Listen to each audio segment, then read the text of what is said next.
Probably should have said Big K Diet Lemon Lime Soda. I like it.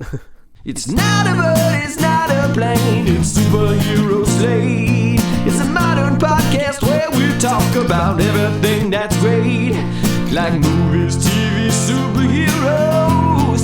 It's Superhero Slate. Oh yeah. Hello everyone and welcome to Superhero Slate, the show where we run down the latest superhero entertainment news. We love TV, movies, and superheroes, so let's talk it all out. My name is Chris Dillard. And my name is Mike Royer. And this week, we're looking at a historic deal between theaters and distributors, Mike. Oh, Historic. That's right. We're going to dig into that. That'll be fun. Oh, yeah. Captain Marvel 2 is rumored to adapt Secret Invasion storyline. We'll see. I'm glad we're finally talking about this because I feel like the Secret Invasion rumor has been going like the last 2 weeks. So I guess it's percolated enough to make it to the show. When did Captain Marvel come out? Because Secret Invasion's been on the plate for years at Marvel, along with Marvel Zombies. So we'll see how this goes off. Tenet will release in theaters this month after all. Tenet? I don't think that's how they're pronouncing it, but sure. How are you pronouncing it?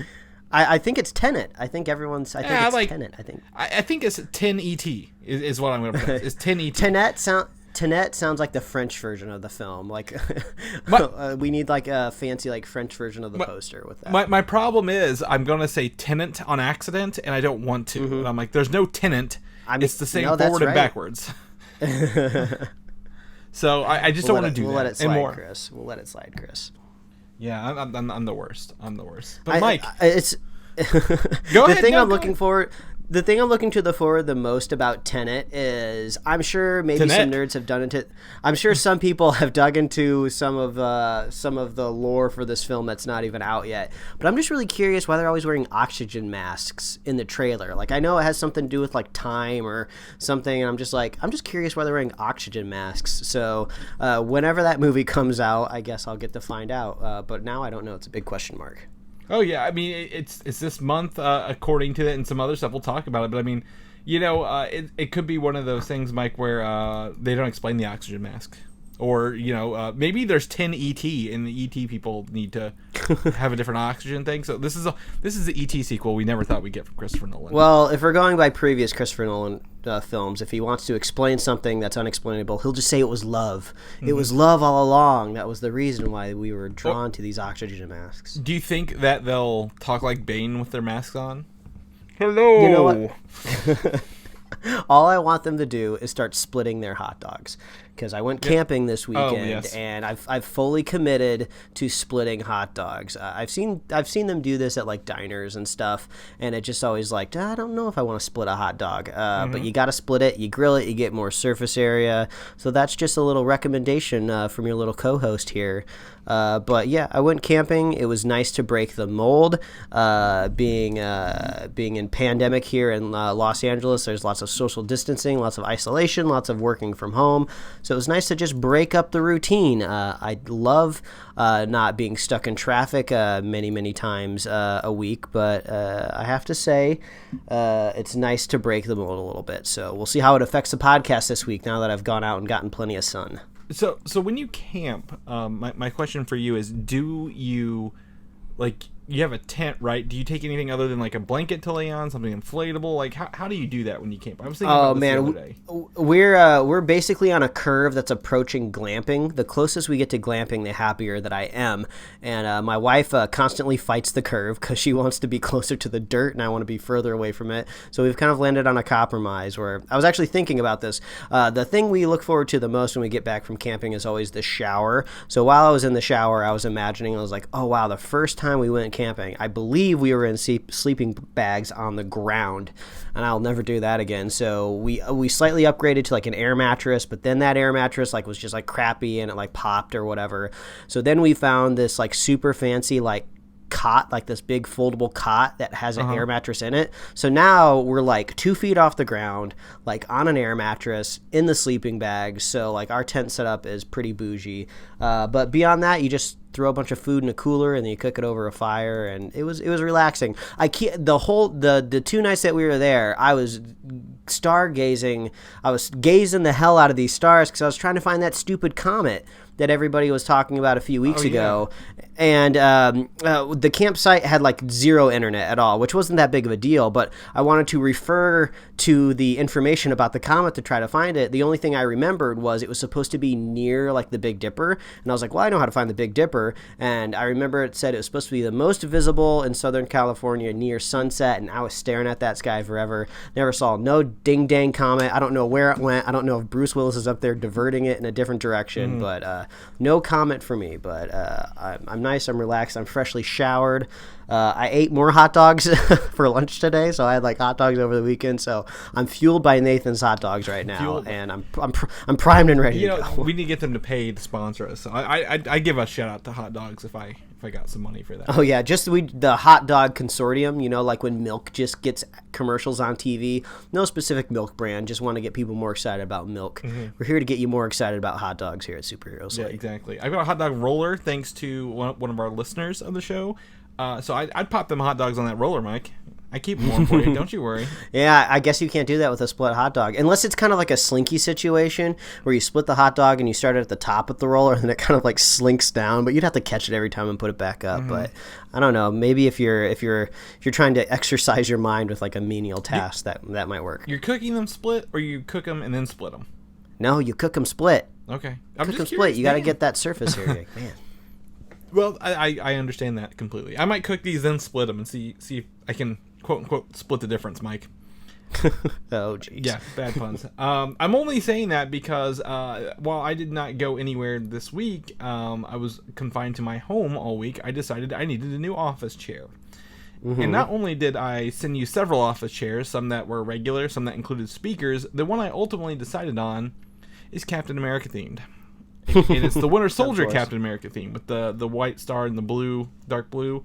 And man, I just always try to visualize every time you upgrade your kind of little nerdy office down there. I'm just like, man, now the chair even matches all of the pop vinyls and other accoutrements in the room. Oh no, the other chair I had was actually Marvel fabric. Someone took a regular old office chair that didn't have any adjustable arms, and I don't even think it went up and down. You had to spin it manually. And made me Marvel cushions, fabric cushions on them. So it was actually probably more gaudy than the one I have now. Oh, so now you're a little bit more chic. You're a little bit more stylized down there in the man cave. Yeah, because I've got new RAM in my computers. I told you this. I can maybe do some gaming, do some of the podcast editing. But now I've got lumbar support. And you know what? That's important when you hit our age, Mike. You need lumbar support. Yes. Very true. So I'm rocking this chair. It came in the mail really quickly from Amazon Prime, so I'm very happy with that. So if you're looking for a chair, the only thing I can say, the armrests, they wobble a little bit. You can probably hear that.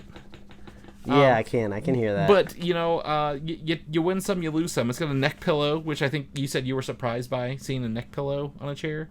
Yeah, I feel like that's some intense gaming if you need a neck pillow. Oh, and it's got a footrest that slides out from underneath it that has the shield on it.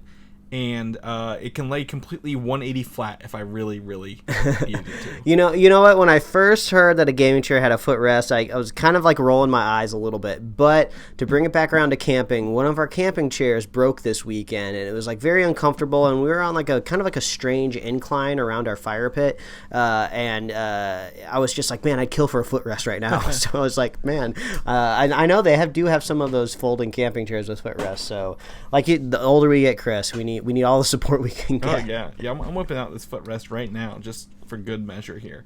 My mouse cord is dangling on my phone. If Chris cuts out all of a sudden, it's because he's trying to figure out how to elevate his feet. Oh yeah, they're already elevated. Don't you worry. I'm not touching the ground. Floor's lava, Mike. Just like that new popular gaming show on Netflix.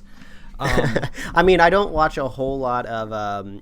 Well, I don't even know if there's a visual component to Dax Shepard's podcast, but I believe the way it's been described is I think he like kicks back in a recliner when he like interviews people. So he's like fully reclined with a microphone in his face, and I think I could get on board with that. I mean, right now I'm just in a normal ass chair. What a world I live in. Yeah. Well, so we need to create like or buy like a chair mount for your microphone, and then you can just sit and lean back. The most comfortable position I was in all weekend was inside of our hammock. So if I could do a podcast inside of a hammock, just call it the hammock cast. Just like you invite people over, they get in a hammock, you get in a hammock, and then it's just great times. I'd just call it Castaway. Oh. What did Tom Hanks iconically have a hammock in that movie though? I don't know if you want to reference a movie, but I mean like a castaway person would be like, yeah, I got a hammock. And Castaway sounds more like a fishing podcast, and I don't think I have enough. I don't think I have enough pull in the fishing world. Zing! No, that was an accidental pun. I walked right into that one. Yeah. That's fine. That's fine. I made an accidental pun in our text earlier about one of our topics we'll talk about later. And I had to even say not a joke. I really meant this. But the other thing I did this week, I don't know if you knew about this. A couple shows dropped. Muppets Now is now on Disney Plus. I had Muppets on my mind recently because we watched Forgetting Sarah Marshall.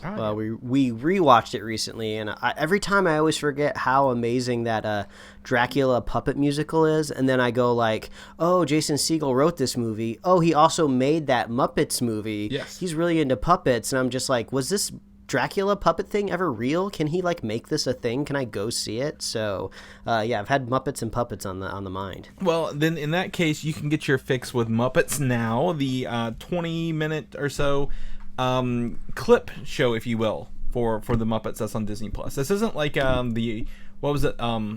Was it just called The Muppets? That was the TV show or something like that? Yeah, it was like the last time that they were sitcomized, if that's a word you can use. And those were more even I would say serialized, right? Like you have to watch them in order. There's it's The Office but with Muppets, and you're like, eh. Yeah, it was a narrative. Yeah, and this one is literally Scooter is uploading these clips to the Muppets YouTube channel.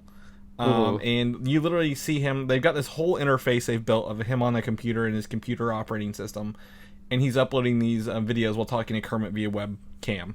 And then they play the clip, and literally what the Muppets were doing for years in between their movies was making YouTube clips. There is a Swedish Chef one. Are you familiar with the song from the 70s called Popcorn? I bet if I heard it, it's just music. There's nothing. But if you heard it, so the Swedish Chef is making popcorn shrimp, and guess what? He's actually using popcorn and shrimp to do this, and it's very humorous. It's one of my favorite things. And then you turn on subtitles or captions, if you will, because no one understands the Swedish Chef, and the captions guy gets involved. It's hilarious.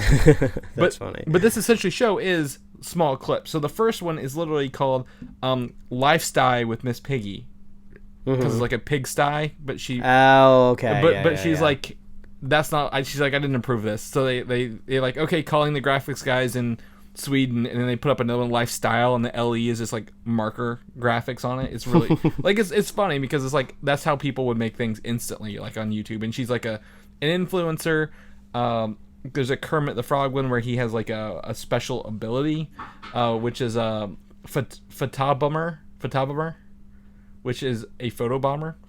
Okay. You'll love it. And RuPaul is the guest on this one. So there's an interview with RuPaul, which is pretty good too. So they're all clips, and I think it works great for the Muppets because it's not serialized. They're not trying to tell a big story like a movie or do things. They're just doing funny skits like the Muppets used to do in their old TV show. So 20 minutes. Only episodes out right now is episode 1. It's going to be a weekly release, so I'm going to be tuning in every Friday to watch my Muppets. Get your Muppets in and then get out. Yeah, pretty much. That's how it's gonna be. And that's gonna jump us into our first topic, Mike. The other thing that dropped on Friday is a much bigger property, The Umbrella Academy Season 2.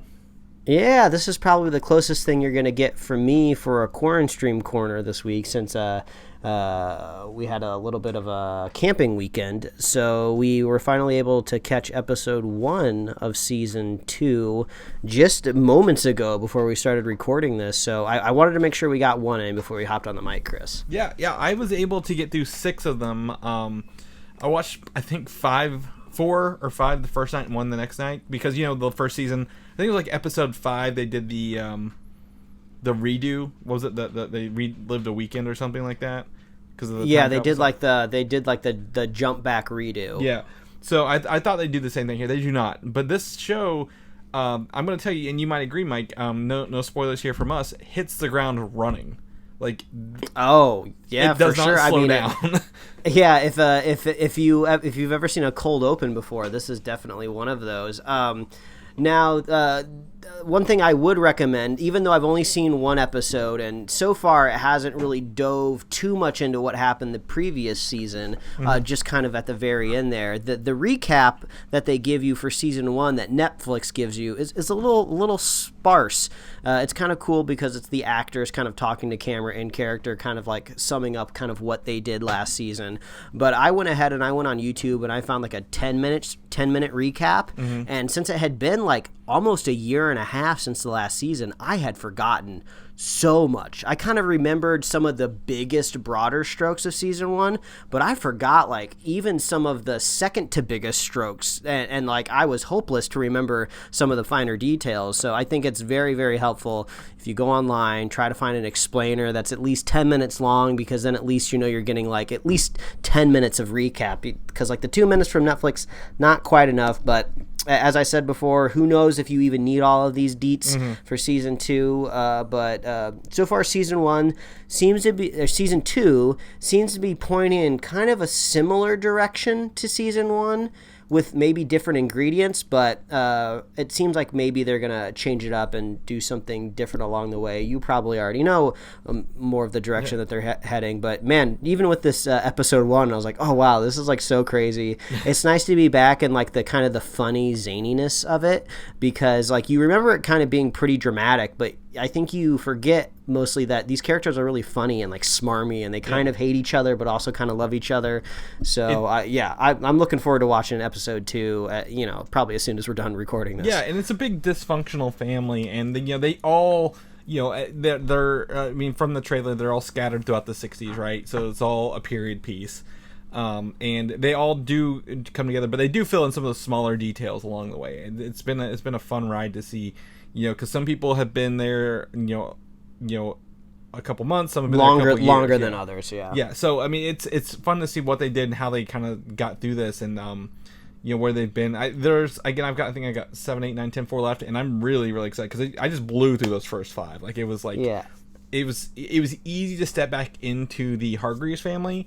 And I think they've upped their budget a little bit with some of the effects and abilities, and some of the other characters are I forgot about along the way, and they came back. It's been really fun. I'm glad to be back into this universe and excited to kind of see where it goes, because there are other. This is volume 2 was called Dallas for the books, but that followed Hazel and Cha-Cha's story, which they actually put in the first thing. So I actually have no idea where this is going at all. And if I hopefully, by the time I wrap up, hopefully today, probably not today, over the next couple days, they'll have like, is there a season 3, or is this one end where it is? I don't know yet.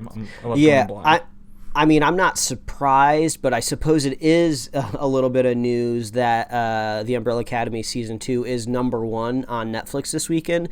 No surprise there. When the first season came out, it was a huge smash hit. So, I mean, I'm not saying that this is going to be the next Stranger Things, because it's just a different type of show. It just feels weird. It's like when people say, like, oh, this is like the Uber of like tacos or whatever. It's just like, Uber's about cars. It just doesn't apply to tacos. But this seems like it's popular enough to surpass that 3-season kind of guillotine that Netflix has installed. If enough people are watching Umbrella Academy, it could go 5, 6, 7, however many seasons it really needs to go. So it's actually kind of nice watching a Netflix show that is kind of protected by the popularity of it. So I would cross my fingers and think that we're at least going to get 4 seasons. Yeah. But if there is an omniscient creator of this TV series, and they're talking with the comic book guys, if they feel like they have like a concrete ending that they want to do that just happens to land on season 3, I'm also okay with that as well. I'm just happy that it's back. It's fun. It's great having like premium kind of comic book content, something that we haven't really had in a while. So it's nice to kind of get this in this big drought. And what's cool is, again, of the 7 characters, we get some that we gravitate towards, right? I think it's safe to say that number 5 and Klaus, again, standout characters in this just as much as they were the first time. And these people embody these characters, and it's really, really awesome. Yeah, I know Chris might be an anomaly because he does not have a Netflix subscription. So if anybody else out there is like him, I think this is actually a good point in time to jump back in if you've never seen season 1 before, because you could probably do the week-long trial. I actually don't even know how long the Netflix trial is anymore. Even if it is 7 days, you could watch these first 2 seasons and be in and out before you really spend any money. Mm-hmm. So I think this is you can't miss it. Yeah, you can't miss this show. It's great. Yeah, it is, and again, we're gonna see again Amazon's approach last year was The Boys as well. I think this is a good time for not. I mean, they're superheroes because they have superpowers, but they're not. It's not like your Captain America, or your Iron Man, or your Man of Steel videos here that we're watching. We're in for a good next couple years if it's kind of like The Boys and Umbrella Academy, like trading blows back and forth every year. Mm-hmm. I'd be totally on board with that. I get to watch Umbrella Academy one month and the next month follow it up with some more Boys. Yeah, I'm down for that. Yeah. Also this in July, Gerard Way, the lead singer of My Chemical Romance, the writer of the Umbrella Academy, announced that their volume 4 will be titled Sparrow Academy. So while he is working on more stories, I imagine there's going to be some divergence from the books and the show. But if he's writing these broad strokes, as like a hey, here's my guidelines for the books and giving them to the TV people, I imagine 4 or 5 seasons here pretty easily. Yeah, I'm down for that. Yeah, and I don't have Netflix, but I would get to watch this for sure because this has been 100% worth the price of admission. And then also last year, around this time, I think a year ago, Gerard Way finished volume 3 of this.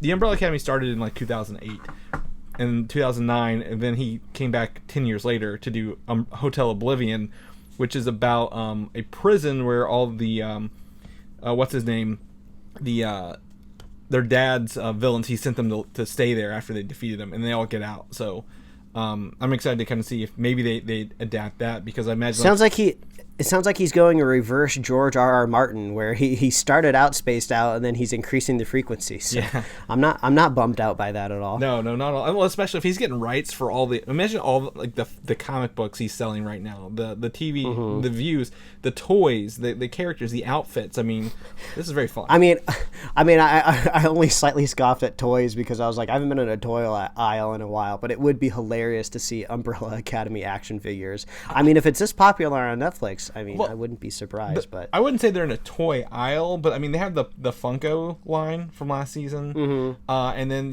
there is an action figure, I guess, community out there. They're buying them off of like from not the toy aisle, but like actual action figure place, like Hot Toys or whatever, those kind of sideshow collectibles, the higher end ones. Yeah. So I imagine they're being out there. But I mean, this has been a good time diving in. I'm glad you're having a good time. One episode in as well. So we'll probably reconvene. Hopefully, maybe next week and do a bigger spoiler filled reviews. I'd love it. Yeah, I'd love it. We haven't done reviews in forever. Bloodshot was the last one, and I don't want 2020 to end on Bloodshot without reviews. So, knock on wood. But speaking of Netflix shows that are killing it, The Witcher, right? I mean, people love The Witcher on Netflix. Last was it December? January? Seems like a million years ago. It feels like a million years ago. They have announced that the Witcher Blood Origin, a live-action prequel series, has been officially greenlit at Netflix. So the origin of this is 1,200 years before Geralt and the creation of Witchers and how they came to be, and like this history of monsters and men, and I guess there's like elves in there too, right, or something like that. So it looks like they're gonna kind of, again, like you mentioned, the George R.R. Martin approach, the Game of Thrones approach, do a prequel that has nothing to do with this. But if they can crank out, I don't know if they're gonna be able to do it yearly or bi-yearly or what, Witcher content, I think that'd be pretty good. Yeah, or even like maybe like the Tolkien approach, if you will, like with the kind of or the way Amazon is approaching Tolkien coming up. But yeah, I think this is an interesting strategy for if you have content that can only come out every other year, because it would make sense that, let's say the pandemic never happened, I wouldn't be surprised if the next season of The Witcher wasn't a year later. It seems like there's a lot that goes on in the production of this show, and you might be looking at an every other year situation. But like you said, what if you could insert like in those in-between years, kind of like the quote-unquote Witcher off-season, like kind of like this really old prequel version. And if you listen to this show long enough, the only way I believe you can truly get past like prequelitis. If you go so far back, like you're not going to have anything close to like a living ancestor. Like, so you won't have these weird moments like they do in some of the Star Wars prequels where you're seeing like a character get their name from some sort of weird like airport like LAX security guy or something like that. Well, cough cough Solo. And you don't have to like put people in certain towns because, you know, in this mystical place, you know, townships, countries come and go, right? I mean, The Witcher, has a war going on currently to eradicate, you know. So I think there's an opportunity, you know, like you said, to not touch the current one, but also set us up for surprises. The only downside that I foresee, like the Lord of the Rings Amazon show having, or even the Game of Thrones prequels that are going to be coming out, and even this Witcher prequel is, unfortunately, when it kind of comes to like a fantasy world, they're kind of all set in this like medieval era. And the medieval era never really ramped up technologically wise. So like if you have like something like 300 years apart, like visually for an audience, it might just look identical to the show that you just watched. Whereas like, you know, 300 years difference, like in modern times, it's like a huge aesthetic change. So it makes me wonder like, well, how do you approach that? How do you make things look even older? Like in the Witcher series, like I don't remember, did The Witcher have crossbows? Like theoretically, if The Witcher had crossbows, would like a crossbow be like a brand new invention that somebody's making in the Witcher Blood Origin? I don't know. So it'll be curious to see how these different streaming shows kind of solve that problem. Those are the weird things. I don't think they're thinking about that problem. I think they're thinking that's a solution, Mike. How do we get one set to cover all of our TV shows? Now you're thinking like a producer, Chris. Yeah, you're thinking like a financier. We draw a line down the middle of the set, right? This half is for The Witcher. We flip the cameras. This half is for Blood Origin. Great. So, and go. So I think that's how you save the money. Chris, I just saw our next news topic, and like sometimes I just know how you organize the notes, and it's just like, oh, I see what he did. Yeah, I did because we're going to talk about Beauty and the Beast, Mike. One of the live-action Disney movies, and you saw this one, correct? Yes, this is like the only one. I always forget. I'm like, did he see Lion King? I don't know if he saw Lion King. I don't remember. No. But there is a Gaston-based prequel series to be called The Little Town, named after where the movie is set, with Luke Evans and Josh Gad reprising their roles.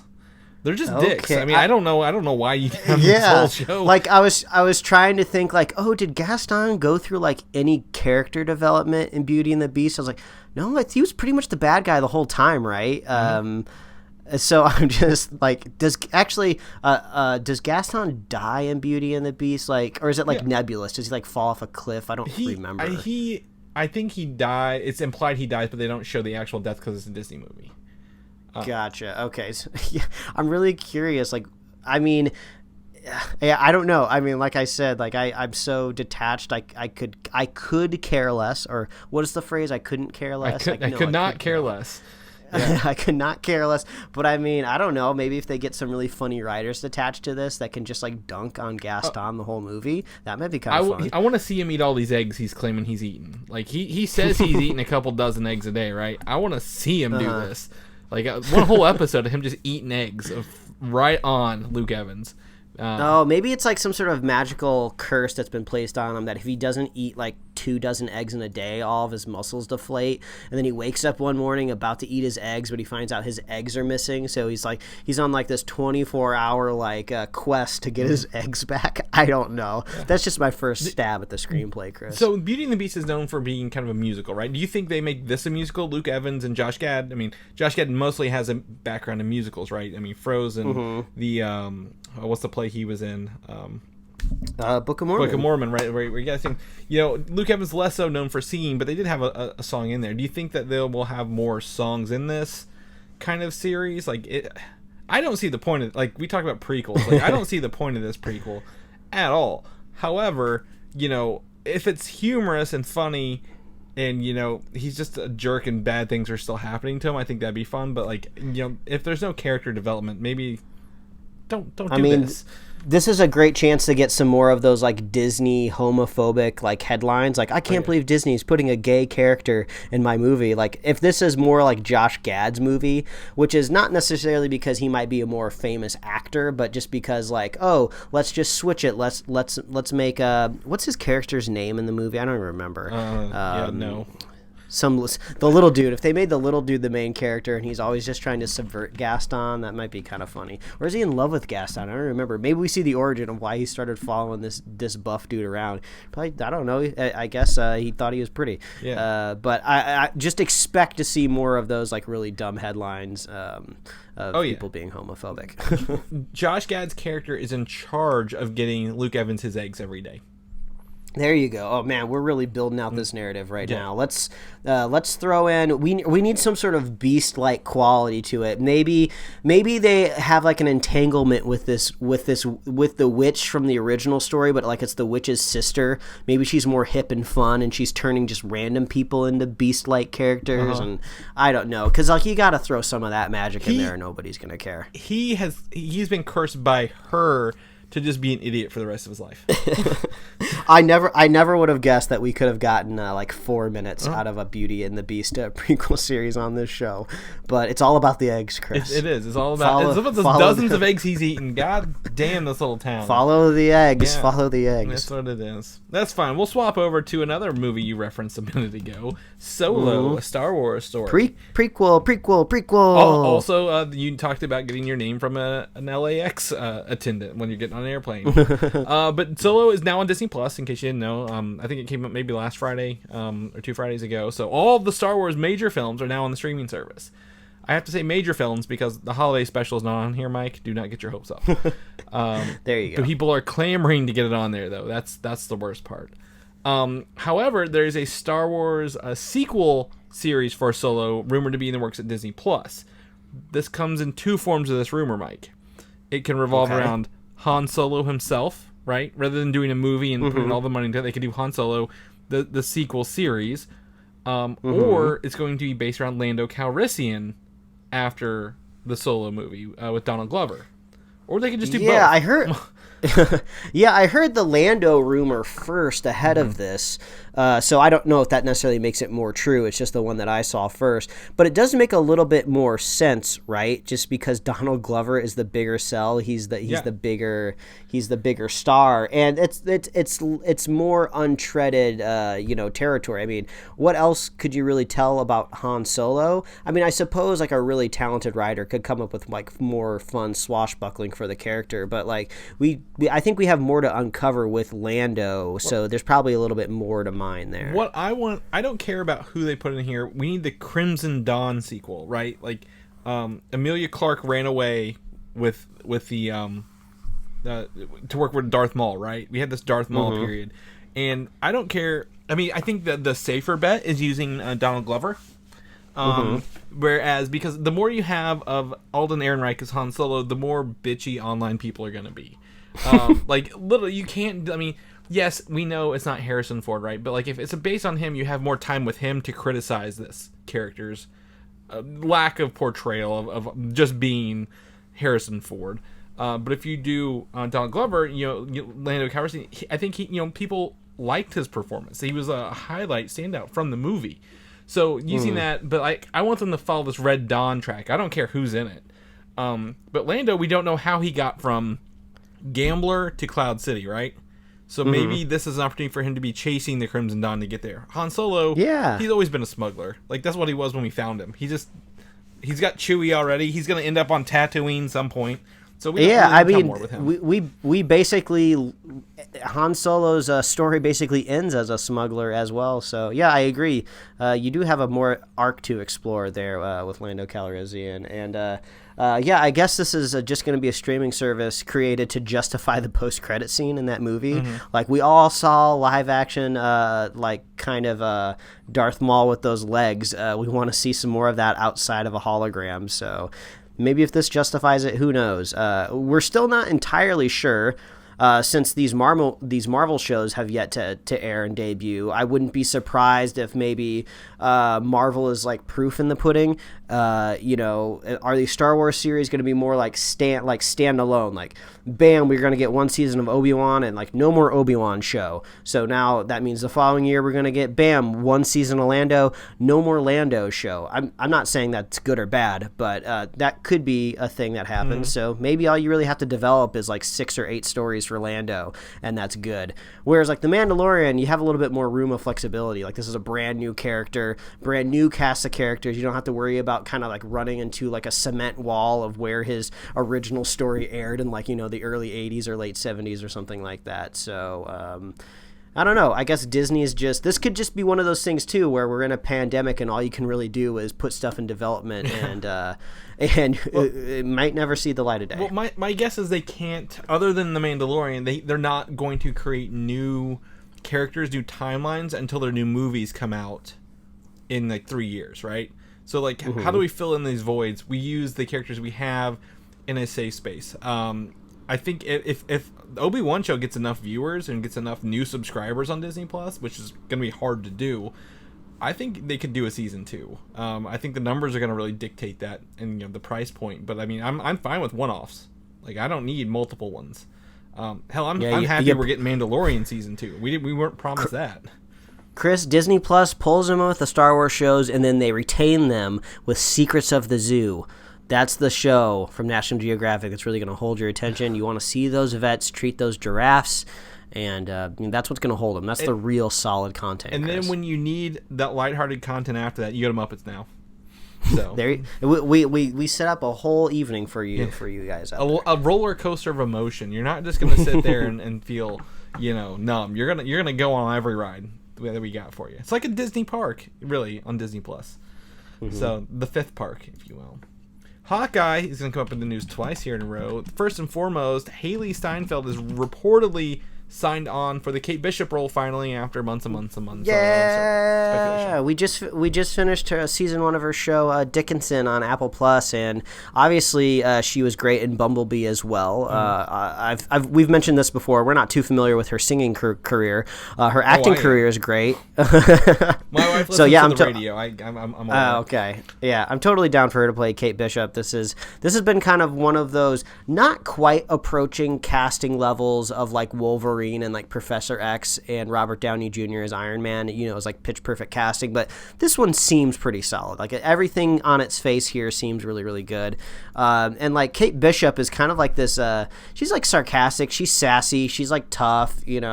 She's not like super analytical or anything like that. And Haley Steinfeld's character in like Dickinson feels a little bit like that too, but there's passion behind the role as well. So I hope this is true. I'm down for it. Yeah, apparently she's worked out a deal around her Apple Plus contracts. So that means either Apple Plus is spending less money, or Disney's like, maybe we can wait a little bit longer since everything's kind of been put on hold for us. So something's happened to adjust some stuff and taken her away from her Dickinson roles. Is that doing a season 2, you think, after finishing that? Funny enough, since my wife keeps track of a lot of the goings-on of Hollywood, she was watching like one of the millions of Zoom conferences that have happened over the summer, and one of them featured the writer and creator of Dickinson, and she said they're writing the 2nd season right now, and she wasn't 100% sure when they were going to be able to film, but if you've never seen Dickinson before, it basically just is a bunch of people talking, usually inside of Victorian houses. So she's like, that might not be too hard to pull off in a COVID world. We don't have to do these big special effect shots or anything crazy like that. So it's definitely still in production, but Haley Steinfeld is the one here in the position of power. Like Apple Plus needs Dickinson more than Haley Steinfeld needs Dickinson, especially when she's being courted by the mothership of Marvel with all the cash. So I'm glad this worked out for her. Exactly, and there's an opportunity here again. When Marvel's hiring for something, they're not hiring for a one-off show, right? They're like, we want you for the movies. Like, Jeremy Renner, he's not going to be around forever. We're replacing all the Avengers. We need an Archer, because everyone else has powers. We need you to shoot arrows. So I think there's opportunity here for Marvel to be like, well, look, you've got a long-term opportunity here where you're going to be, loved and adored by millions around the world. not just the Transformers fans. There are a few out there. So good for Hawkeye if this is true. We hope to get some confirmation sooner or later. I'm hoping for a Marvel thing coming up in a month or two. Like they're like, guess what? Disney Plus, boom, trailers, boom, announcements. Yeah. So She-Hulk's in the works. Moon Knight's in the works. I want some casting. Give us some of that news. That stuff gets back together. But until then, we're gonna have to settle with video games, Mike. And by God, I love me some video games. So much, I didn't tell you this. I bought me an Xbox Series Elite controller this week. One of the big fancy I thought you were about to say Xbox Series X, and I was like, that's not on sale yet. You can't even pre-order. I didn't know. It's the Elite. I meant Elite controller too, the fancy one with the paddles, and you can like take off all the thumbsticks and put in what you want. Does that also have the D-pad where you like twist it and it pops up more? Yeah. Isn't that like a feature of those Pro controllers? You can literally replace the D-pad with any like the circular ones or the more like plus symbol ones. It's a very modular controller. So I'm excited to get that in the mail. Costco for the win this week on that one. But Marvel's Avengers, they had another War Table a stream this week for the game. And the first thing is the beta is coming out this month. We are now in August. It's coming out. It's a 3-week process. We've talked about this. PlayStation pre-orders first, Xbox and PC pre-orders next, and open beta on the 3rd week. And the first thing is they told us the content we're going to play, Mike. And I know you got to watch a little bit of this. I think maybe mostly one of the bigger announcements here at the end. But I'm going to tell you what's in the beta, first and foremost. Because it's not like a 5-minute gameplay thing and then you're done. You get to play the entire Golden Gate Bridge level in the beta, which has been the primary video they've been using to demo it. We saw the full video at San Diego last year in there. Then you get to do a couple levels where you're Kamala Khan and Hulk, which would be an awesome, fun team up, I think, right? Those are levels to experience the levels. And then we get to go into the holographic augmented reality machine rooms, the harm rooms, where they have like scenarios that you have to beat, like different like they didn't exactly give us the exact thing, but it's a holographic room, kind of like the X-Men's Danger Room. Sounds like Metal Gear Solid VR missions. Sounds like that throwback. I don't know that, but yes, probably very much so. Where they set up and you have to beat certain levels with characters or possibly certain conditions, stuff like that.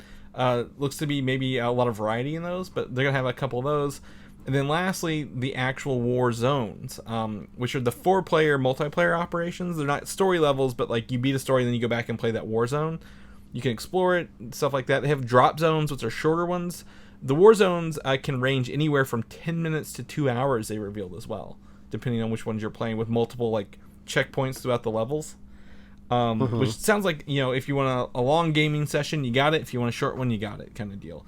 And you play as your characters. So if you and me, which we will be playing together, by the way, I can bring in my Iron Man and you can bring in your Hulk with different skill trees and play together. So this sounds like when you're 10 years old. I'm going to bring over my Captain America. You bring over your Iron Man. I'll meet you at the sandbox and we'll just like stomp him into the dirt together. Exactly. You're going to have lasers, and then my Captain America is going to have like, a rocket-powered shield. So it sounds awesome.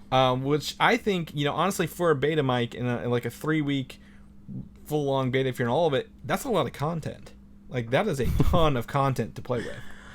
It's always great to hear you talk about this game every week, because you're like you are the super fan. Like, we love our super fans of this podcast. You are the super fan of this Marvel game, and it's nice. It's like the youthful, optimistic eyes back in the day when you would wait for video games to come out at midnight. Like that type of energy doesn't really exist anymore, because you just like get games like, depending on when you like pre-ordered it, it'll just like digitally download. You don't even need to leave your house. So I'm vibing off the energy is what I'm saying. Oh, good.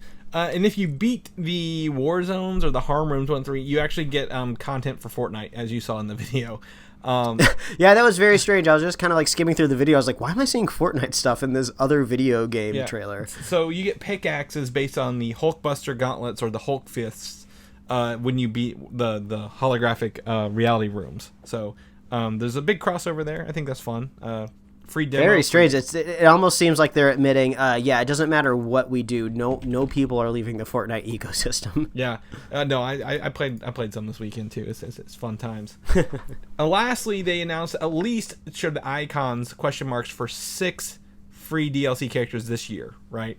And all the characters will be free to play, free to download. You don't have to pay extra to play as another character. They're making their money through costumes and cosmetics.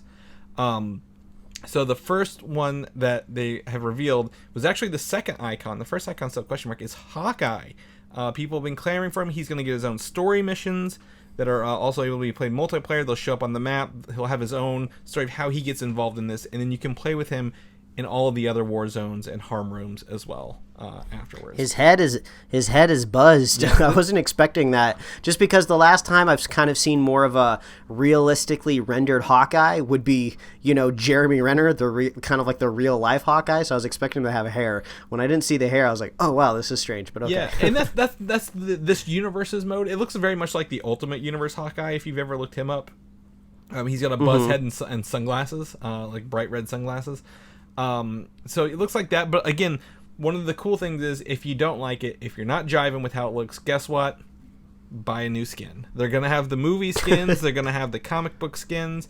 I imagine they're going to see that old classic purple one, the Archer with the wings in the face kind of skin. Oh, yeah. I fully expect them to have dozens and dozens of ways to mod your character, both free with the character that you can unlock and then also paid as well. So I'm looking forward to playing this game and getting down and having a little variety. I mean, I Call of Duty and Fortnite can only get me so far, Mike. They're the same premise. Well, Chris, if you need a little variety, one thing I forgot to mention at the top of the show is I downloaded Untitled Goose Game before we left for the weekend, because when the game came out last year, it was super hot. Everybody was talking about it, but it was like only on Steam and Switch, if I recall correctly. So when I basically knew I was never going to be able to play this game, I kind of forgot about it. But then I just kind of like Googled it randomly the other day, and apparently they added it to, at the very least, the PlayStation Store at the end of last year. Mm-hmm.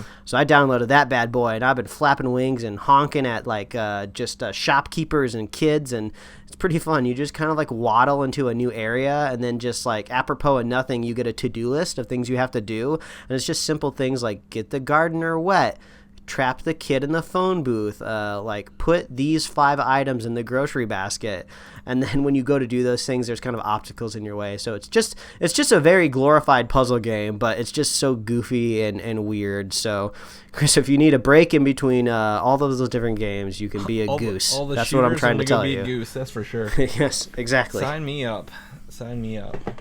One of the other characters that's rumored to be in Avengers game is Captain Marvel, and that's going to tie us into her next upcoming movie, Mike, Captain Marvel 2.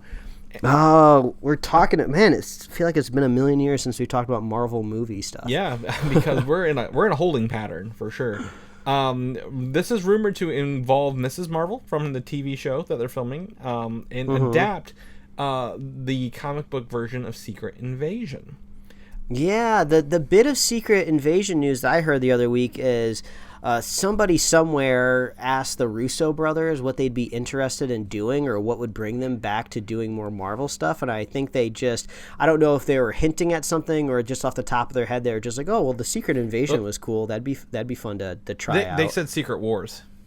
It was Secret Wars, wasn't it? I got my secrets involved. Yeah. I mean, Secret Wars would be even crazier to pull off. I suppose if anyone could do it, it would be them. But I guess that seems even further down the line. Yeah. Like that's too far out. You need all of these different multiverses explained. There's a whole lot going on. You just need a bunch of all the X-Men, all the Fantastic Four, and some other ones to be pulled into there. But yeah. So Secret Invasion. Secret Wars is heroes, villains with the Beyonder, but Secret Invasion is the Skrulls impersonating the heroes. Now, correct. Captain Marvel 1 flipped that on its head. We all thought the Skrulls were the villains, right? But we found out the Kree were hunting the Skrulls, and they were just trying to go live a peaceful life. Spoiler alert. Pausing for spoilers. Spider-Man 3, Spider-Man 2, the last Marvel movie we saw, shows that Nick Fury is living with the Skrulls in a big ship, and they've come a long way in like 20-something years. So, yeah, it seems like the Skrulls have basically kind of been almost folded into S.H.I.E.L.D. as agents that just have cool powers of changing the way they look, and potentially the organization's sword. So, will Secret Invasion be maybe a rogue group of Skrulls taking over? Being this, they don't want to help people, they want to take over worlds. I don't know, but I don't think it's going to be an exact adaptation because a lot of those heroes are now gone. Iron Man specifically, Captain America specifically. Yeah, and it seems like they've already done so much groundwork to really flip the script that I suppose if you just wanted to use the title to generate more excitement for your movie, which I feel like Marvel doesn't need to do, they can generate excitement just by sending out like half a tweet about something new. They do that a lot. Age of Ultron was one that they did not pull. They pulled the movie, the comic title, but that is not the movie. We got. So. Agreed. Yeah. But anyway, so this is supposedly including important MCU characters and be seen as like a mini Avengers film, a la Civil War style. So okay, I think that if they don't have an Avengers movie on their schedule, right? Captain Marvel 2 is what 2 years out, 2022.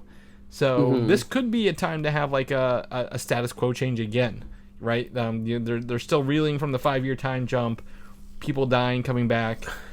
Well, I mean, the basically the intention that we got when Captain Marvel was kind of first announced to be being folded into the MCU is they were saying like, hey, everybody knows Cap's going to go away, so we're going to bring in Captain Marvel, and this is going to kind of be like the tone, the seat shift, the throne shift, if you will. And since things have kind of slowed down here in pandemic world and the movies have not really come out the way they were supposed to, we got to wait for all these Disney Plus shows. We haven't really seen that shift of power quite yet because we haven't really seen the whole universe push forward in general. I guess maybe this is the movie that does it. Like you said, if it is like a Civil War style film, somebody needs to be at the front lines kind of charging forward, if you will, and it seems like Miss Marvel would be Captain Marvel would be the one leading the charge. And she has, again, from the movies we've known so far, she has the only experience with the Skrulls, in her film. So if it is her,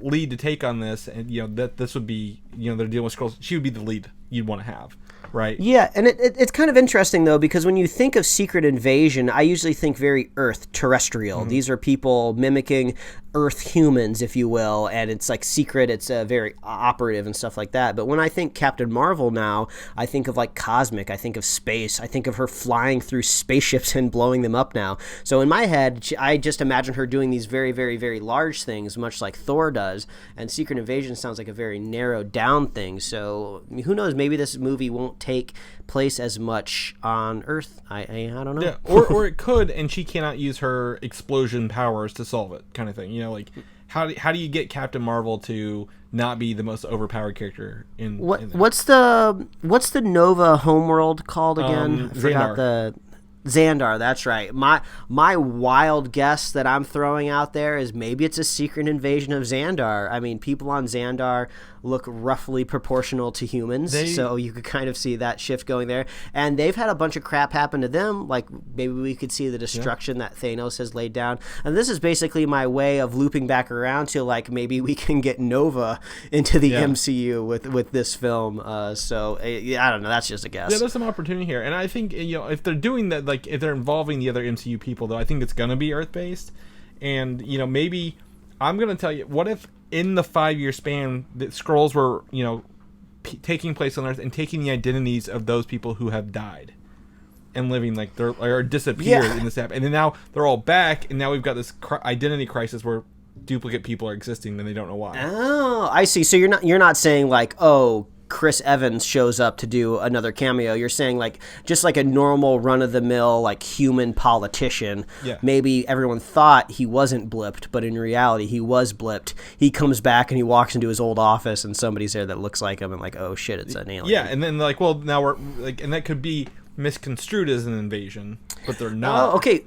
I feel like we're folding into something here, because that's a big question mark we've had in the MCU for a while now, of how does the blip affect just the overall crisis of the world? How does it shift power? What happens to governments? What happens to Washington, D.C.? Something's got to happen. It's not like everything goes back to normal. So yeah, maybe Skrulls have filled in the gaps, maybe at the request of Nick Fury. Maybe he's just like, hey, we can't have this country and the world economy falling. You go to this country, pretend you're the leader. You go to this country, pretend you're the leader, and just we'll figure it out from there. Yeah, exactly. And that would hold on to the peace of the countries, if you will, like you said. So yeah, I think there's opportunity there. We could be way off on this, and we most likely are. But we just threw out like I feel like a million ideas and a half. So I feel like we've probably at least landed on something. We've got something. Well, knock on wood, Marvel, we'll help you write this. Don't you doubt it. In other news, just to top on Spider-Man 3 here, Tony Revolori, the actor who plays Flash Thompson, will return for Spider-Man 3, he said. Nice. I mean, yep. Not much to say beyond that, but I liked him in the movies, so it doesn't hurt to have more. He's great. He's in one of my favorite movies of all time, The Grand Budapest Hotel, so if you're looking for something to watch and you haven't watched it, go check that out. But he's not been the normal Flash Thompson, so maybe he gets something to do in Spider-Man 3 rather than just be, what he got punched in the crotch, I think, in Spider-Man 2 when he was doing a selfie video. So hopefully we'll see something go there. Switching up gears, there's a little video here in our thing from a news channel that Shang-Chi and the Legends of the Ten Rings is now filming in Sydney, Australia. No, Australia. I think I just saw. A headline on Twitter or something about someplace in Australia like locking down due to the coronavirus. So I don't know if this is just breaking news that kind of cuts into this, but maybe Australia isn't as safe as they thought it was just maybe a couple days ago. Well, I think this video just popped up today. So they've got the sets built down there. They're very much using this as a thing. I believe New Zealand. I thought they'd be filming there because it's a lot safer there right now. But they say if they're going to be filming movies, right, they cannot film them in America right now. So they're going to be going to other countries which have better protocols, better numbers. So really not surprised here that they would move to these places to keep these movies in production, right? To keep things going. Okay, this is the headline I saw. This is as of last night, but this is Australia time, so I suppose it could be happening right now. I don't know, whatever time zone that this is reflecting, but it says Australia declares state of disaster in Victoria and imposes curfew in Melbourne. So Australia is a very big place, separated by lots of land in between some of their big cities. So who knows? This could be getting off the ground and then stopping and starting, but all I know is I have mentally prepared myself for nothing of really large worth happening in 2020. Mm-hmm. That's why I'm so happy to see the Umbrella Academy. Yeah. So well, that's the other thing. I don't think we're going to have an opportunity, a good one, to go to the theaters the rest of this year. And in that case, that brings us to our next topic, Mike. Great segue here. Thank you for setting me up for this. That AMC Theaters previously had a beef with Universal Studios, right? They've put aside their differences and come to a historic deal to reduce the release window from theaters to premium video on demand, to 17 days only. Yeah, this is huge. I believe the window before was, I think, between 65 and 90 days. Whatever it was exactly, it pales in comparison to this short time. I've seen some analysts say that a lot of movies make the lion's share of their money in these first kind of 2 weeks, 17 days. So I'm not surprised to see kind of this is where they land. But I mean, this is pretty shocking. Yeah. So at the time of everything happening, there were no deals in place, right? Or if there were deals in place, it was mostly just because theaters wanted to be open and have things. Well, now theaters are being closed against their will, not because they don't have, they want to stay open. So they have worked on this to do a premium video on demand. 17. I mean, this is what, 2 weeks and 3 days, 2.5 weeks minimum, which is great because then that they could put it in theaters in New York or LA, and then we could be watching them paid digitally in 17 days. Now, not just a regular video on demand. This isn't going to Netflix. This isn't going to Disney Plus. This is what they call premium video on demand. Which is a higher cost, which is like $20 for a 48-hour rental, which is what Trolls World Tour is doing and others. And AMC is reportedly going to get 10% of these on some of these movies. Now, yeah, and I'm curious how long that 10% lasts for as well. Exactly. So and also, what if another theater chain wants to get in on this? You just keep adding 10% until you're not making any money on these. So what does that mean for other theaters, and distributions? So this is a record low number of days, but is this a temporary solution until they think things will get back to normal? I don't think we're looking at a year until things are hopefully even close to back to normal. But is this something that is this the new normal, or is this just, hey, there's a crisis mode going on here, we need to all make money, here's how we can do it? Yeah, I feel like this is the new normal because for me, this almost seems like progress towards the goal of kind of, I think what we've wanted all along is the option to see any movie we want at home when it comes out, with the opportunity to go to a theater to see something if it's deserving, like a large screen, if you will. I've heard some people say that this could potentially be really bad for smaller movie theaters, or for that case, or smaller films that kind of rely on this longer release period to collect this money. Some people say this could be the sign of like an apocalypse, where soon that like you don't go to movie theaters anymore, you just go to like a Disney. So you go to the Disney store to watch these films when they come out. Obviously, it'd be a big, gigantic Disney store, if you will. Yeah, I don't know if it's going to get that crazy, but if I think about it in my head, there are tons of movies that I see go to theaters all the time, and I'm just like, I'm just going to wait till that comes out on video. But now if I have the option to just wait, basically 3 weekends, and then I get to watch it at home, I kind of like that idea. Yeah, I mean, I love the theater experience, right? I mean, as I mentioned at the top of the show, I went to film school. I love movies. I love going there. But people ruin that experience so often. Yes. And it's not that it's the theater's fault. There's just really, I mean, like we've talked about before, there's no ranking system. There's no premium seats where you can get away from the loud people, the people on their phones, the people who just don't give a shit about everybody else around them. And while I want to support my movie theaters, I want that choice and that chance to, there are times when I'd rather just sit here in my Captain America chair, my lights off, and watch a movie, or possibly even use, a lot of things have gone to watch together, like a watch party, where we could watch a movie together remotely, and then do a review episode right after it, kind of thing. So, I mean, there are opportunities here where we don't have to wait forever to do that because we're not able to go. So I'm all on board. But I agree, I don't want the theater experience to go away. I really hate that it has to come to this, but what do we do in these times? If theaters aren't open, they're still going to close down, like the small ones. Yeah, it's weird. I'm honestly trying to think, back when we could go see movies in a theater, what was the last film that I saw after it had been 17 days? I feel like if I've waited that long, I'm just in the mindset of I'm just going to wait until it comes out. So for me as a consumer, my dollars really aren't being directed anywhere differently. So that's probably why my opinion is probably more positive than negative. Yeah. I'm curious if maybe prices are going to be changed ticket wise, and maybe a good and a bad way. If AMC basically has these movies for a fewer amount of weekends before they have competition video on demand, do you think they're going to go to like a tiered pricing platform, whereas like if you want to see a movie in the first 3 weekends, you're going to have to pay a premium price, but if you want to see a movie after 17 days, it's actually cheaper than it's ever been before. So I can only compare it to the ticket prices like out here in LA, but I would say, and we try to go to some cheaper theaters, but let's say on average a movie ticket for us is like $12 per person. Maybe if I want to go see the next Avengers movie or the next Marvel movie, I'm going to have to pay $15 at that same theater to see it in the first 3 weekends.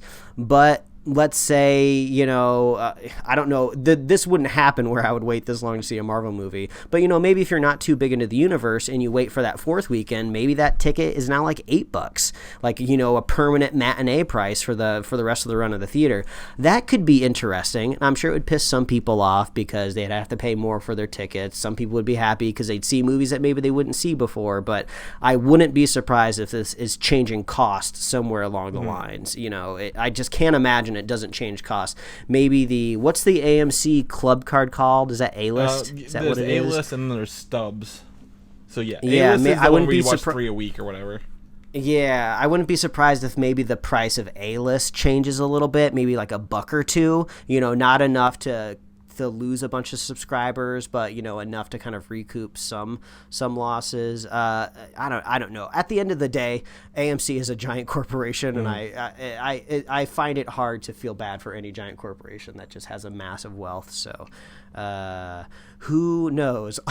Chris, I'll just bring it back around again to say, does this get us New Mutants any faster? I know it's not a Universal film, but if it was a Universal film, do you think they would just put it out in the theaters and just in 17 days we could watch it video on demand? I think you're going to get more people excited to watch premium video on demand than you would in theaters anyway for this. You know what I'm saying? Like, how do you feel like if you're following safety regulations and all that stuff, how many people can you fit into a theater and get, as a distributor, get the money back, and then also versus people video on demand? What I think is cool, you mentioned this, premium video on demand allows people with families, right, multiple kids, to get a movie and watch all the kids for $20. It's easy. It's family friendly, right? It's a family friendly thing. And if you want families to watch your movies, that's how you have to do it, right? Imagine trying to get your 2 to 3 kids, maybe their friends along the way, to the theater, feed them snacks, get them in the seats, get them situated, then keep their attention in the movie for the entire time, right?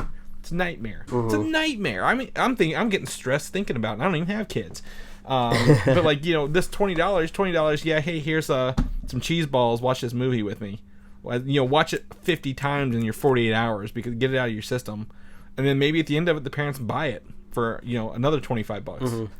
I mean, really, this also does help us a little bit, you and me, Chris, to where if people just feel inclined to wait 3 weeks to watch the next Marvel movie, let them. Because when I go to these big event movies that we talk about here on the show, I only want the super fans on my Thursday night screenings. I don't want anybody that doesn't want to be there that's there, you know. Only the big fans, please, because they're not gonna ruin my experience. Even the first weekend, because sometimes I've been to those movies where some of the Saturday afternoon people just don't give a shit, and I'm like, why are you here opening weekend, the first one, if you're doing this? So I mean, yeah, there's a lot of opportunity here to help us get what we want, help other people get what they want, but at the same time, is this a good idea? I'm down with it at the end of the day, I think. The fact of the matter is we don't need CD stores anymore. We barely need GameStops anymore. It's just not surprising that the need for movie theaters are also diminishing. It's just the market,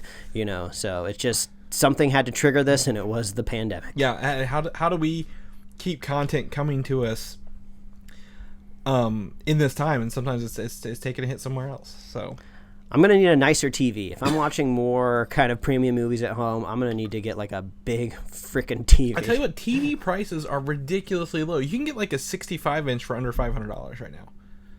Yeah, it's crazy. Ridiculous. I know you don't shop at Walmart, but that's where I saw one the other day. So maybe online, maybe you can get it delivered. Amazon probably will beat it. I don't know, but anyway. Tenet, right? Did I say it right this time? Are you happy this time? No, it's Tenet. Damn it! Tenet. Yeah, it was like a double negative. You're like, I'm not gonna mess it up this time, and you just. I was thinking way too hard about it because I don't want to say Tenet, and I know I will.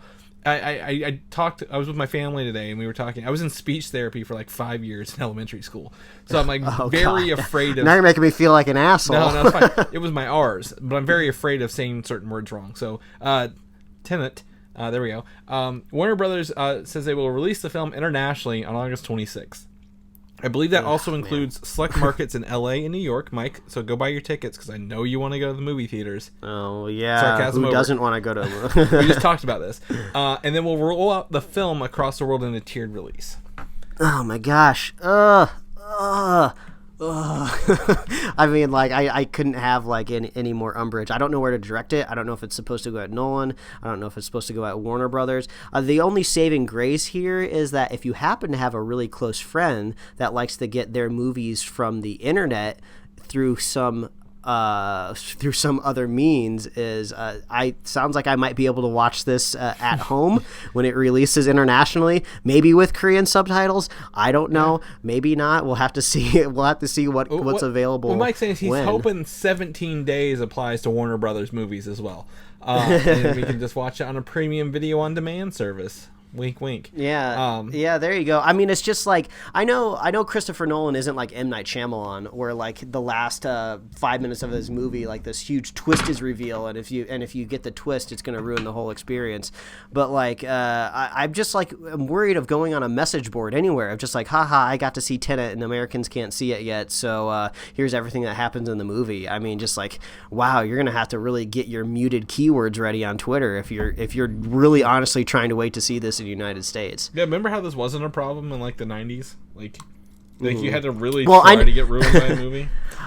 Like, I know some people in other markets might be kind of like yelling at me because, truth be told, like, there was times when before Marvel movies were simultaneously debuted. Yeah, they got like the UK got like Avengers like 2 weeks before us, but it wasn't like a unique situation. They weren't like poking us in the face, going like, "Ha, we're better at social distancing and less of us are sick, so we got to see this movie before you." So I'm just hoping nobody's like shoving it in our face that they get to see it before us. Oh, you know they're gonna. If you go to the wrong places online, they're gonna. I mean, about said right places, but that doesn't make any sense because you don't want to be there.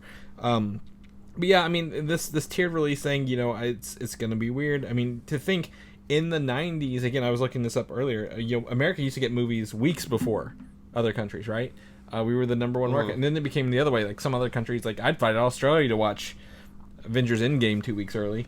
But you know, now we're kind of back around like a tiered release. What does that mean in the world of information? Like, will someone inevitably leak the spoilers or put the whole movie online before it gets to America? And what does that mean for, you know, countries? Yeah. So it's not our fault. It's just the way the internet is now. Yeah, I don't think Christopher Nolan is the type of director that would do this, but there was kind of a rumor floating around that they thought like Tenet might be like a sequel to Inception, or was it like a sequel to one of his other movies? I thought that people were trying to like connect this film with one of his others. Like, I really don't think that he would do that, but if he did, that secret's not going to stay secret for very long, I can tell you that. Yeah, exactly. I mean, there's no... I mean, there's going to be articles that ruin it the second we go around. And it's not just because, you know, we're looking for it. If I'm looking up news for the week, it's going to be there. And it's not going to be anyone's fault except for the people who wanted to talk about it on the news and get the clicks. Which, I mean, I can't blame them, but, you know, come on. All it takes is a less scrupulous headline writer that thinks they wrote a headline that's not spoilery, but they got to make sure that it's clickbaity. So it's just like, you won't believe what main character in Tenet died in the last act of the movie. Click here to find out. It's just like, that headline's still a fucking spoiler. Yeah, exactly. Yeah, so it's a weird place, but they're gonna try to do it anyway, and we're gonna see how this plays out, Mike. So cross our fingers. The Emmy nominations are out, and in good news here, several shows that we watch have got it. The Mandalorian securing several Emmy nominations for it, which is great for, you know, geek culture as a whole and streaming services. Watchmen secured the most, I think, 26 nominations. Ooh, wow! That's a windfall, man. Have you watched Watchmen? Yes, I have. It's amazing. Yes. I love it. Perfect. Okay, good. Yeah, I did as well. So I want to make sure. So Watchmen securing tons of it. I think there's like even multiple actors in the same categories sometimes for Watchmen. Like it's a good show. It's very, very much worth watching. And then Westworld, the other W show on HBO, securing nominations. There's a bunch of lists. I kind of skimmed through it, but like these are the 3 shows that kind of hit our wheelhouse here. I'd rather just announce the winners than this whole list of nominations because it's huge. But I think it's a good year for, you know, being acknowledged by these award shows all around. Yeah, I think the craziest thing about the sheer number of Watchmen nominations is you got to imagine that some of the people that put these nominations in place watched the show, obviously, but maybe had no idea about what was in the graphic novel or what was in the Zack Snyder film.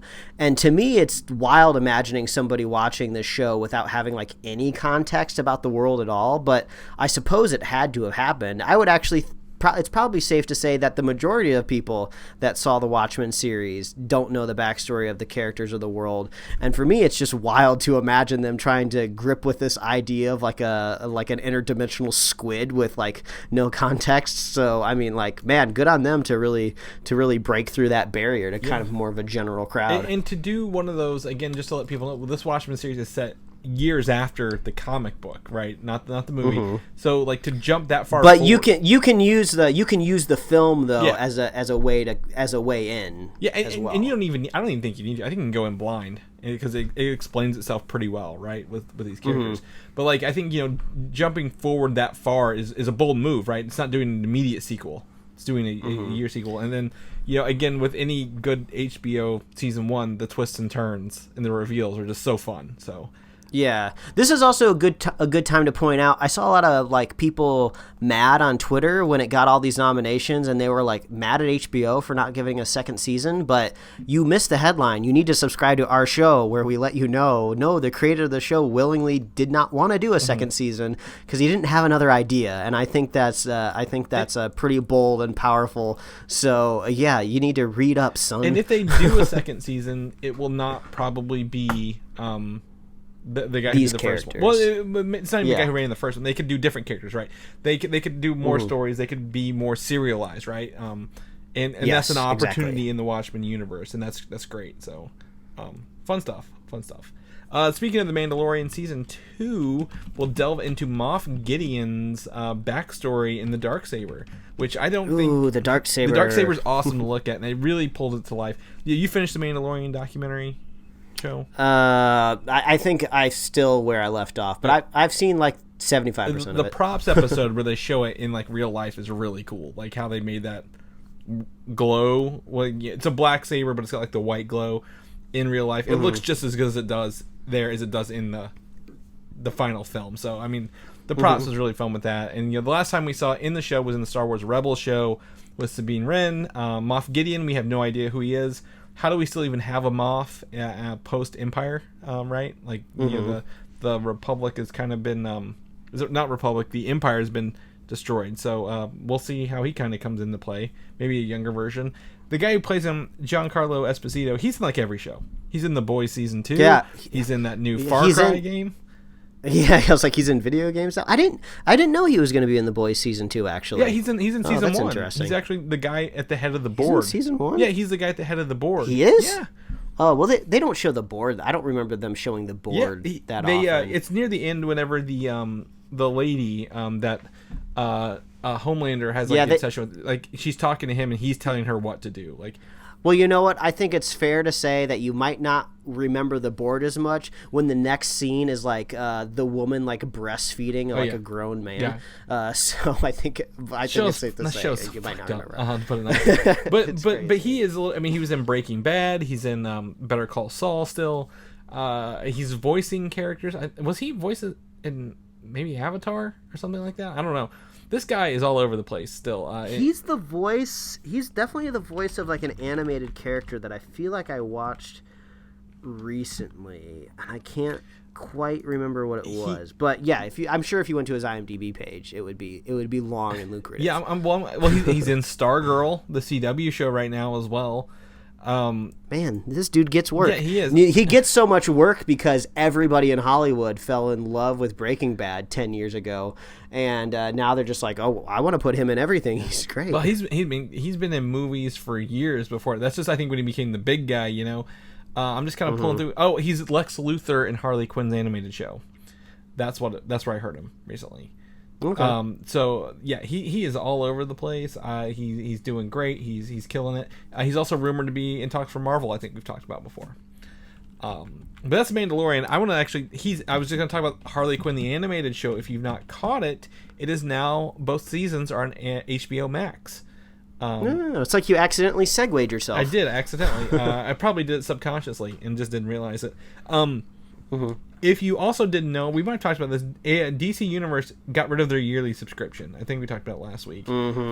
Yeah, I think you said nails in the coffin after you tweeted that to me or texted that to me. Yeah, so Harley Quinn is also on HBO Max along with Doom Patrol. I think maybe a couple other things.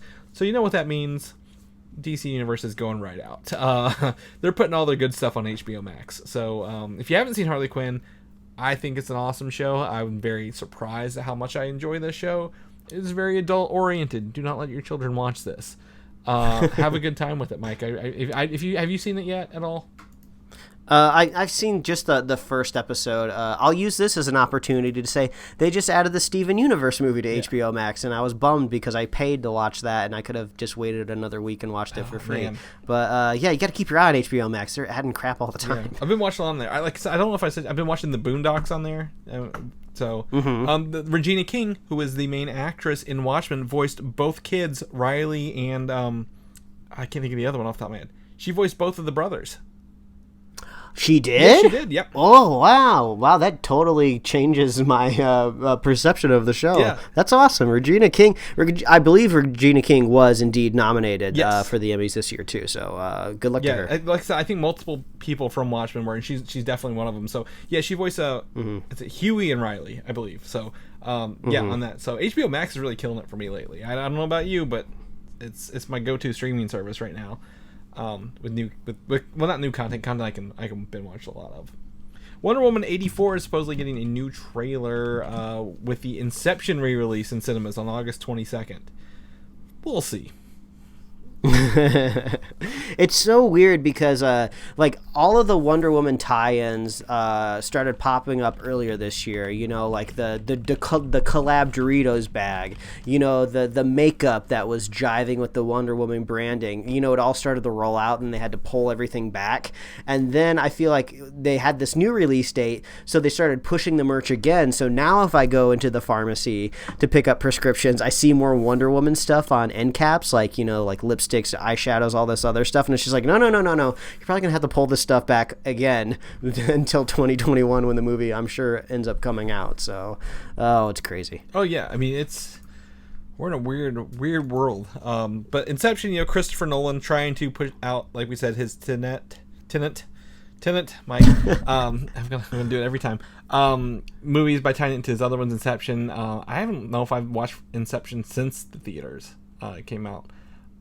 It's got what's her name in Umbrella Academy, the white violin actress, I can't think of her name, Ellen Page, in there as well. Ellen Page. Yes. So yeah, that's right, she is in it. Yeah. So if they come out then maybe online that week, again, we always get trailers online before they hit theaters, so I don't know why they say this. We'll get a new Wonder Woman 84 trailer, and then also Dune will have a new trailer if we're interested in that. I didn't know it was. Did we talk about Dune being a two-parter?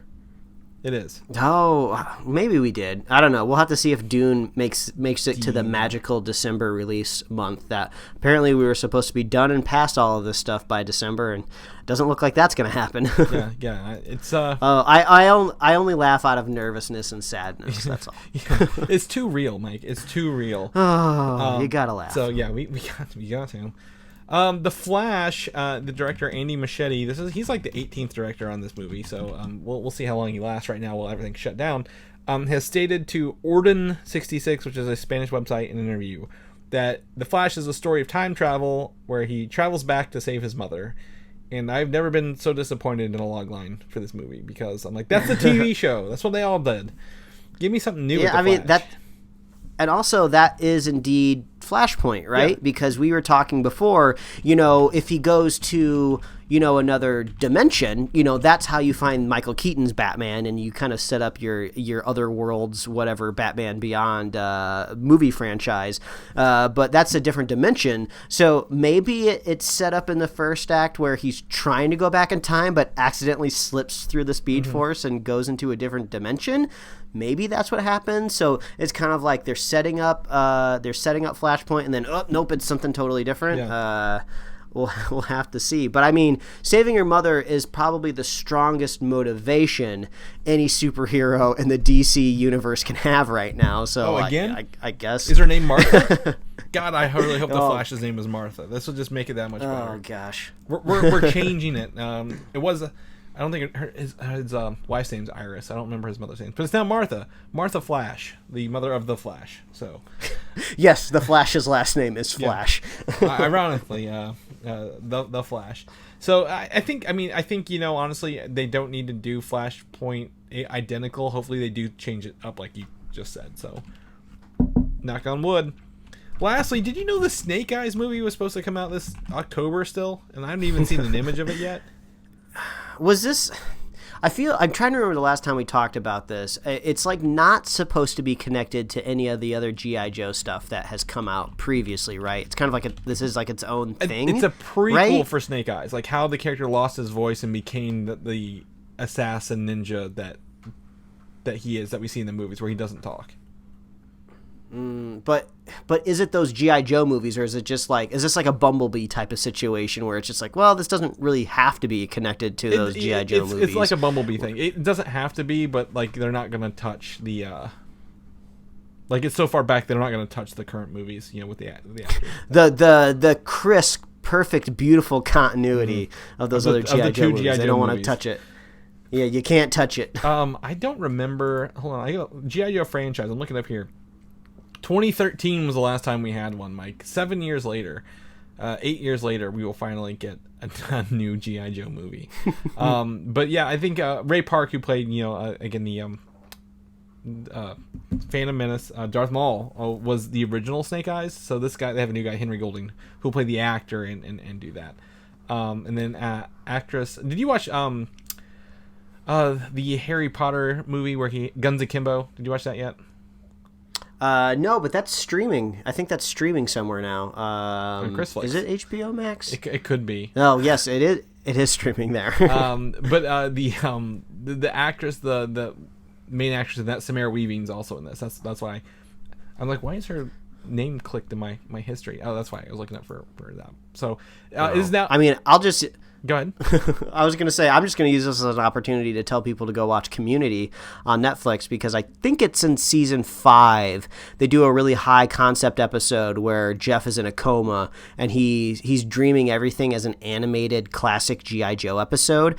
But like they somehow got like the rights to G.I. Joe. I don't know if that's just easy to get or like it's just owned by the same studio. But like they were just like killing G.I. Joes, because in the G.I. Joe universe, in the cartoon, no one has ever died. Mm-hmm. So when these characters kind of walk into this world and accidentally kill somebody, the good guys and the bad guys all turn on the main characters of the TV show like, murderers, how could you possibly kill somebody?